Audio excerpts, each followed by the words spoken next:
વાત કરીએ માવઠાને લઈને સામે આવેલા મોટા સમાચારની તો 25 ઓક્ટોબરથી 2 નવેમ્બર સુધી રાજ્યમાં માવઠાનો માર જોવા મળી શકે છે।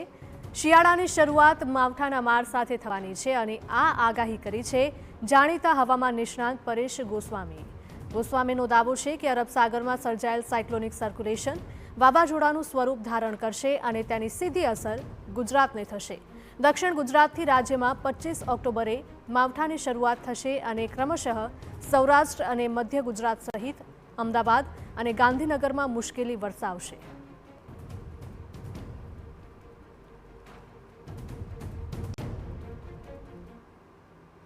पच्चीस ऑक्टोबर 2025 થી લઈ અને 2 નવેમ્બર 2025 સુધી એટલે કે 7 દિવસ સુધી ગુજરાતની અંદર અલગ અલગ વિસ્તારોમાં માવઠાના વરસાદની શક્યતાઓ છે। જો કે આ માવઠાના વરસાદ હશે એમાં વરસાદની સાથોસાથ પવનની ઝડપ પણ નોર્મલ કરતા વધુ જોવા મળે તેવું એક અનુમાન છે। આ માવઠાની અસરને કારણે 25 તારીખથી દક્ષિણ ગુજરાતના જે વલસાડ, નવસારી અને વાપી જેવા વિસ્તારો છે ત્યાંથી માવઠાના વરસાદની શરૂઆત થઈ જશે।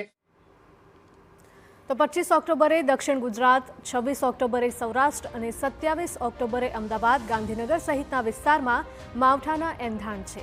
તો ન માત્ર માવઠું પરંતુ માવઠા સાથે ભારે પવન ફૂંકાવાની પણ આગાહી કરવામાં આવી છે।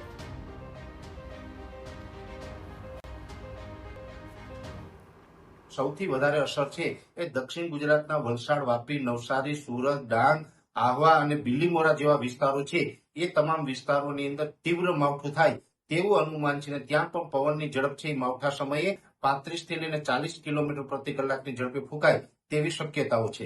બીજા નંબરે જે વધારે અસર થવાની છે એ હશે સૌરાષ્ટ્રના દરિયાઈ કાંઠાના જિલ્લા, જેમાં ભાવનગર, અમરેલી, ગીર સોમનાથ અને જુનાગઢ જેવા વિસ્તારો છે તેમાં પણ થોડીક માવઠાની અસર છે એ વધારે જોવા મળશે।